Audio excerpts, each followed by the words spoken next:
एक Muslim appeasement की बात चल रही है। मुसलमान सिर्फ भाजपा के डर से वोट देता है, और यही बात मैं मुसलमानों को कह रहा हूं। उन्हें इस बात का भी डर है कि प्रशांत किशोर मुसलमानों से बात कर रहे हैं, कहीं वोट कटुआ ना बन जाए। वो ये कह रहे हैं कि ये बात आप अपनी जात वालों को क्यों नहीं समझाते, सवर्णों को, जो बीजेपी का वोटर है। मुसलमानों के बीच में जाकर मैं मोदी जी की क्या चर्चा करूंगा? तो ऐसे ही उनकी बात नहीं सुनना चाह रहा।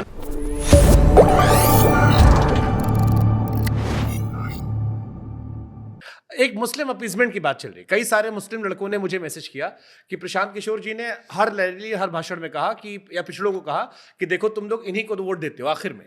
ये बात वो सवर्णों से नहीं कहते, वो बातें, उनकी जो बातें होती है, टारगेट जो होता है वो तेजस्वी यादव, आरजेडी या मुसलमान या शेड्यूल कास्ट, उनको होता है। वो अपनी जात वालों को नहीं बोलते या बीजेपी के टुवर्ड उतना नहीं दिखाते जितना ऐसा लगता है कि तेजस्वी यादव ही मुख्यमंत्री है, सारी दुश्मनी तेजस्वी से उनकी है। नहीं, ऐसी बात नहीं है। मैं हर पूरे अभियान का जो मूल में बात है कि बिहार में जो राजनीतिक बंधुआ मजदूरी है, जहां लोग लालू के डर से भाजपा को और भाजपा के डर से लालू को वोट पिछले 30 साल से दे रहे हैं, उसी राजनीतिक बंधुआ मजदूरी से तो बाहर निकालने की बात है। मैं मुसलमानों को क्या कह रहा हूं? मैं मुसलमानों को जाकर डंके की चोट पर कह रहा हूं कि तुमको वोट आरजेडी को देना है, दो। लेकिन प्रशांत किशोर की बात मानो ना मानो, जो बात आपके पैगंबर साहब ने बताई, जो बात इस्लाम में बताई गई है सियासी मामलों के बारे में, कम से कम उस पर गौर फरमाइए। मुसलमान आज बिहार में देश, मतलब दलितों के बाद सबसे ज्यादा गरीब और फटेहाल है।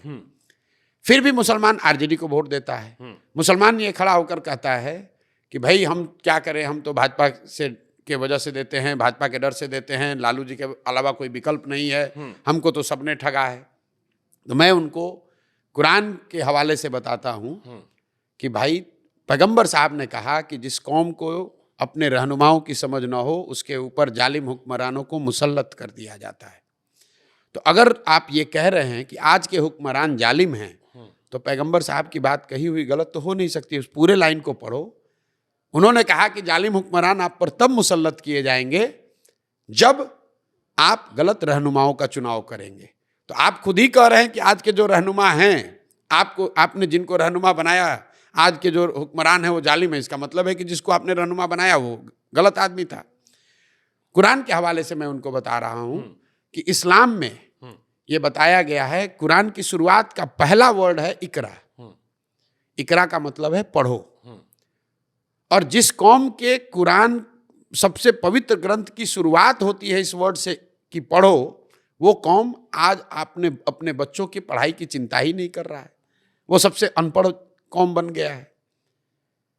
जिस कौम में इस्लाम में बताया गया है कि अपने बच्चों के साथ इंसाफ करना, अपने बच्चों की अच्छी तरबियत और परवरिश करना, उनके साथ इंसाफ करना, ये सुन तो लीजिए, ये अल्लाह की एक तरह से उनको इंस्ट्रक्शन है कि आपको करना है।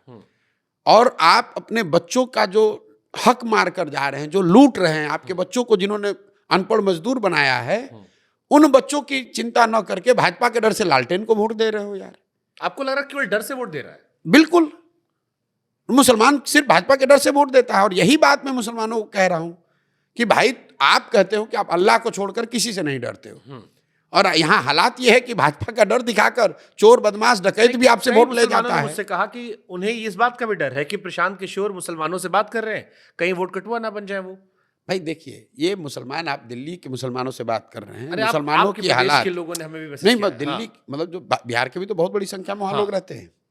जो मुसलमान यहाँ जन सुराज को ध्यान से देख रहा है, गौर से 2 साल से, बिल्कुल उसके मन में हर तरह के सवाल हैं, होने भी चाहिए। जैसे भी जो माइनॉरिटीज हैं उनके मन में सुरक्षा, डर, कहीं ठगे ना जाएं, ये सब, क्योंकि ये समाज इतनी बार ठगा गया है कि उसका सवाल करना जायज है। इसलिए जो जनसुराज में बात कही जा रही है, हम उनको सामने से कह रहे हैं कि भाई आप बिल्कुल प्रशांत किशोर पर, जनसुराज पर भरोसा मत कीजिए। आप भरोसा अपने अनुभव पर कीजिए। आप भरोसा मेरे कथनी पर नहीं, मेरे करनी को देखिए। और आप वोट जिसको देना है दीजिए, लालटेन को मन है लालटेन को दीजिए, लेकिन राजनीति में अपने बच्चों को लाइए। जनसुराज सिर्फ उनसे एक ही चीज मांग रहा है कि आप अपने बच्चों को राजनीति में लाओ। जनसुराज आपको दबा के टिकट देंगे आप मुसलमान? नहीं, दबाने की बात नहीं है, मतलब टिकट देने की बात नहीं। अच्छा रेशो रहेगा। नहीं, मैं आपको बता रहा हूं दूसरी बात, गहराई से समझिए इसको। मुसलमानों की आबादी के हिसाब से बिहार में उनके 40 विधायक होने चाहिए, हैं 19। ये दावा और ये नाकड़े आपको बहुत लोग बताएंगे, हम इसकी चर्चा नहीं करते हैं। मुसलमानों के 19 विधायक इसलिए हैं क्योंकि आरजेडी वाले, कांग्रेस वाले उनको उतना टिकट नहीं देते हैं, जो उनका वोट लेते हैं उनको टिकट नहीं देते हैं। मुसलमान समाज के लिए चिंता का कारण ये है कि आबादी के हिसाब से उनके 1650 मुखिया होने चाहिए बिहार में। बिहार में 1200 से कम मुस्लिम मुखिया हैं। आबादी के हिसाब से 27,500 वार्ड सदस्य मुस्लिम होने चाहिए, 11,000 से कम मुसलमान ही वार्ड सदस्य हैं। वहां पर तो दलों के टिकट की जरूरत नहीं है।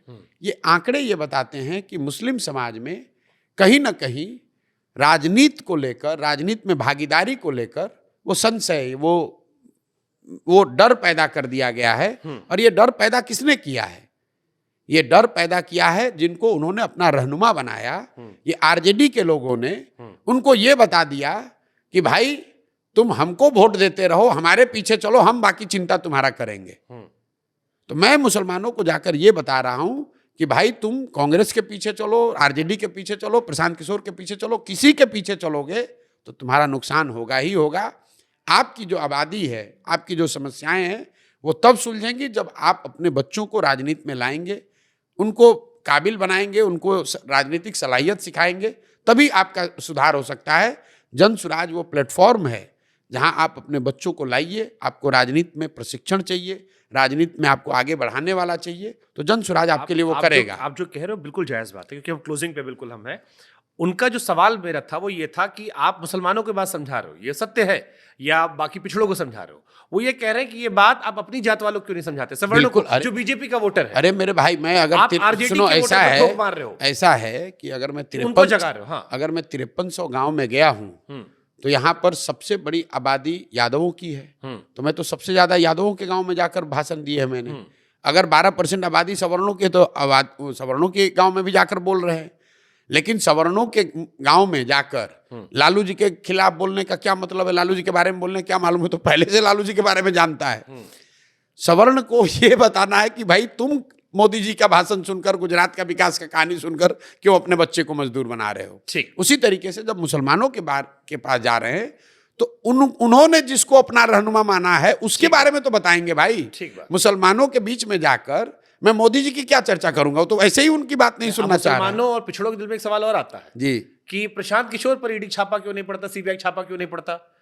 काहे नहीं मोदी जी उनको डायरेक्टली टारगेट करते? ठीक बात है। उसकी एक वजह यह है, प्रैक्टिकल जो है, कि प्रशांत किशोर किसी पद पर कभी रहे ही नहीं है, तो आप किस बात पर छापा डालोगे? हमारे पास है क्या जहां आप बैठकर मेरा इंटरव्यू ले रहे हैं?